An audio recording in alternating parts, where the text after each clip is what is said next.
reading the scripture today from Psalm 91, verses 1 through 16. We're glad you're here. And when you look at this outline in the bulletin that's been printed, boy, you would gasp. Good grief. Finding our way, and we have to go through 10 points. Does that say 1, 2, 3, 4, 5, 6, 7, 8, 9, 10? Wow. Well, relax. We only intend to do 4 today.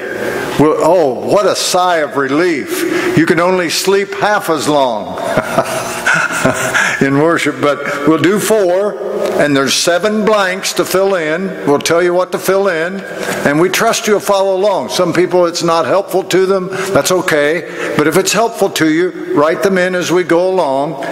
And the next Sunday, the Lord willing, will be a second part in this, in finding our way from Psalm 91, verses 1 to 16. We'll do points 5 through 10. We'll list them again in the bulletin, we believe. But finding our way. Now, I want to tell you this. There's an insert in the bulletin, and you can have it out and fill it in as we go along, and that may be helpful to you. Anybody need a pen or a pencil? I should have provided those for you. I have 2 pens, and I'd even give them away if you need them, but obviously, well, okay, that's good. But anyway, finding our way. Now, I tell you, I've been to Chicago. I think I told you about that a few weeks ago, but into Chicago, I got lost. I've been lost in Chicago. Oh yeah, I just came from a town that just had about, we didn't even have 10,000 people.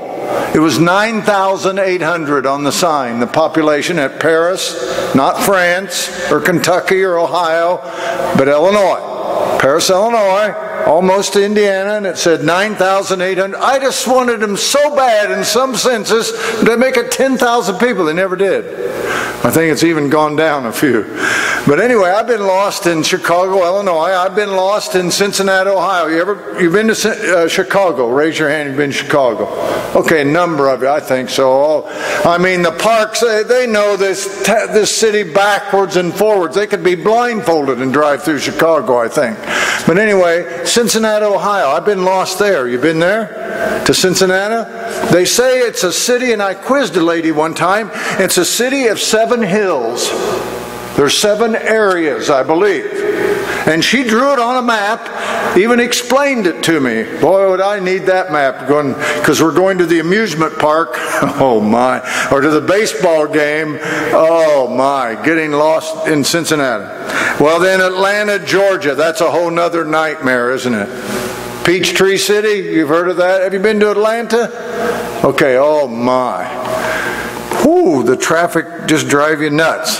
Well, we lived in a town one time, and they named their streets, the numbers, like 1 through 12 or 16 or through 21, I think. They stopped. But they would say Northeast 21st and Southwest 4th. Oh my, it just drove me nuts. I mean, trying to find directions. Now, we stop and ask for directions, but we have a family thing going. When I stop and ask directions, I may roll the window down and ask for directions. Somebody's right there. Or I walk into a gas station or a convenience mart and walk in and ask the directions, and Jane will tell me every time, you didn't wait until they finished talking. And you left. What a reminder! Because when they start talking about halfway through, I'm gone. Our family members say, "Why do you do that?" Well, maybe I'm getting a head start on the directions. I don't know. I shouldn't do that, but that's what happens. Well, it's been said, Houston, we have a problem. Did you ever hear that? Flying in outer space, movement in outer space, and they'll back to Houston, Texas. Houston, we have a problem. Now, there was a survey by MapQuest and the online mapping and direction service, and they said Houston, Texas. Have you ever been to Houston, Texas? Oh, yes, several of you. No, haven't been there. But it's the hardest city in the United States to find your way around. That's what they said. Houston, Texas is.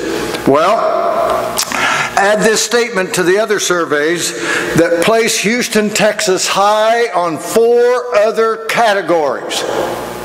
One is this. They said they're high on the obesity scale. Now don't look up here. I'm trying to hide because maybe I should lose 20 pounds or 30 pounds or 5 or whatever it is. But obesity, getting large, they're up there, Houston, Texas.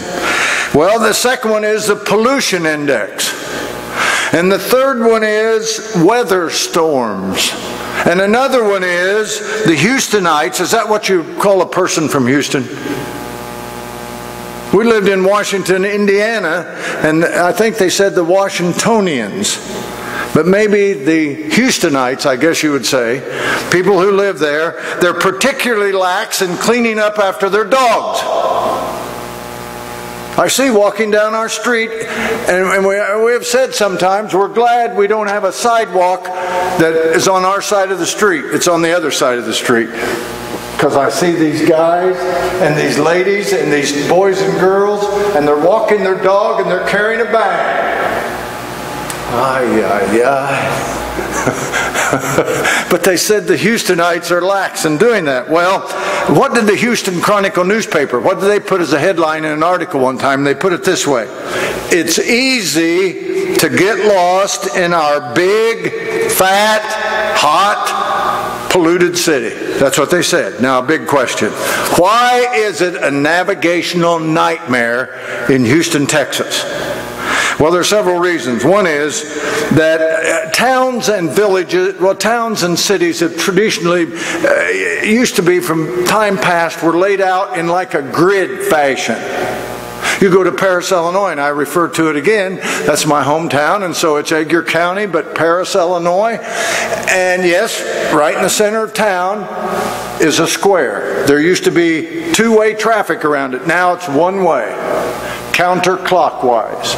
And the courthouse sits right in the middle of the square, and that's the square of the town. Well, one time, some time ago, there was a guy delivering flowers, and he came to the front door of a house where Jane and I happened to be visiting. And the fellow was really frustrated. And he just blurted out when he was trying to find somebody's address, "I just wish they'd name all these streets A, B, C, D, E." Boy, he was hot. He was really frustrated. But you know what? Have you ever been to Bedford, Indiana? It's south of Indianapolis, about 20,000 people. It's called, I think it's not the granite, but they do it limestone. That's what they do, a lot of digging of limestone. Well, they named their streets after the letters, a number of them. I think the church, the Free Methodist Church, is located on R Street, the letter R. Well, when I think about it, there was a small section on the east side of Indianapolis. Our oldest son lived on D, because they started with A, B, C, D, E, F. Now, they didn't call them that. D was Devon, D-E-V-O-N. So A, B, C, Devon. E might have been Edgar or Evergreen, something like that, and that's how they named it in a certain section.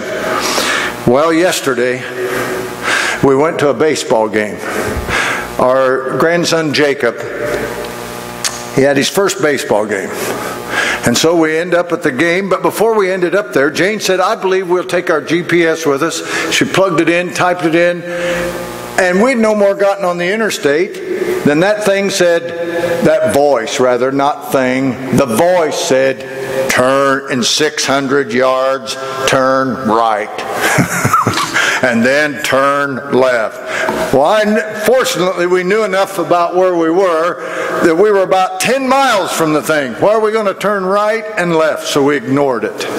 And we went ahead and kept going, and finally it caught up with us. Well, if we'd have followed that navigational system yesterday, we'd still be looking for the game this morning. I don't think we'd ever found it. Well, I remember being at dinner at a home, and just before they invited us to come to sit down at the table, the wife prepared a nice plate of food. She walked this way to the west. Is this west? South. What? It's the south. I'm lost already. What am I talking about? Okay, thank you. I'm really confused. Anyway, she turned this way to the room. I can just see her like it was yesterday. And she carried that plate in that room. And she went in there and stayed a while and left the plate on a stand and came back, and the rest of us ate. Because what she was doing was, she was taking a plate of food to her God. Small g, not capital G, not the one true living God. That's not making fun of her. We love the woman as a friend, and we trust she'll get to Jesus, but she was trying to find her way in life spiritually. And one of the deals of her religion was that he would eat first. She'd